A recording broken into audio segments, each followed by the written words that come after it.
মধ্যপ্রাচ্যের একটি সুন্দর অঞ্চল যেখানে নবী ইয়াকুব আলাইহি ওয়াসাল্লাম তার পরিবার নিয়ে বসবাস করছিলেন।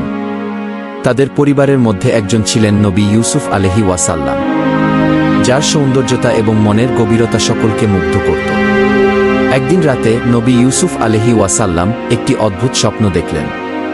স্বপ্নে দেখলেন তিনি এবং তার 11 জন ভাই একটি বিশাল মাঠে দাঁড়িয়ে আছেন।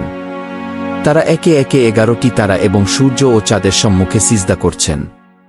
এই স্বপ্নের মাধ্যমে ইউসুফ আলাইহি ওয়াসাল্লাম বুঝলেন যে তার ভবিষ্যৎ খুবই গুরুত্বপূর্ণ। ইউসুফ আলাইহি ওয়াসাল্লাম তার পিতা নবী ইয়াকুব আলাইহি ওয়াসাল্লামকে স্বপ্নের কথা বললেন। এর ফলে নবী ইয়াকুব আলাইহি ওয়াসাল্লাম এর মুখে একটি গম্ভীর ভাব চলে আসে। তিনি বুঝতে পারলেন যে ইউসুফ আলাইহি ওয়াসাল্লাম ভবিষ্যতে একটি মহান স্থানে পৌঁছাবেন। কিন্তু সেই সময় ইউসুফের ভাইদের মনে এক ধরনের ঈর্ষা জন্ম নিল। ইউসুফ আলাইহি ওয়াসাল্লাম এর ভাইরা আরও অনেক বেশি ঈর্ষার শিকার হয়ে উঠল, কারণ তাদের পিতা ইউসুফ আলাইহি ওয়াসাল্লামকে বেশি ভালোবাসতেন। তারা ইউসুফ আলাইহি ওয়াসাল্লামকে একদিন নিয়ে গেল একটি গহীন কূপের কাছে। তারা পরিকল্পনা করেছিল ইউসুফ আলাইহি ওয়াসাল্লামকে সেখানে ফেলে দেবে এবং বাড়িতে ফিরে গিয়ে বলবেন যে তিনি পশুদের শিকার হয়ে মারা গেছেন। তাই ইউসুফকে কূপে ফেলে তারা তার জামা রক্ত দিয়ে রাঙিয়ে বাড়িতে ফিরে আসে। নবী ইয়াকুব আলাইহি ওয়াসাল্লাম তখন জামা দেখে ভাবেন যে ইউসুফ আলাইহি ওয়াসাল্লাম মারা গেছেন। তখন তার হৃদয় ভেঙে যায়। কিন্তু ইউসুফ আলাইহি ওয়াসাল্লাম তখনও জীবিত ছিলেন। মিশরের একটি বাণিজ্যিক কাফেলার দ্বারা তিনি উদ্ধার হন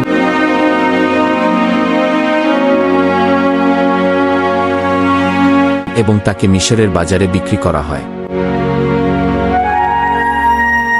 মিশরের বাজারে একজন বিশিষ্ট ব্যক্তি পটিফার নামে পরিচিত, তিনি তার দাস হিসেবে ইউসুফ আলাইহি ওয়াসাল্লামকে কিনে নেন।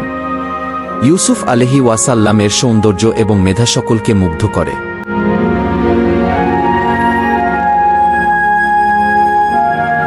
কিন্তু পটিফারের স্ত্রী, যিনি ইউসুফ আলাইহি ওয়াসাল্লাম এর সৌন্দর্যে প্রভাবিত হয়ে পড়েন এবং ইউসুফ আলাইহি ওয়াসাল্লামকে তার প্রস্তাবে বাধ্য করতে চান। ইউসুফ আলাইহি ওয়াসাল্লাম তার বিশ্বাস ও সততার কারণে ওই প্রস্তাব প্রত্যাখ্যান করেন।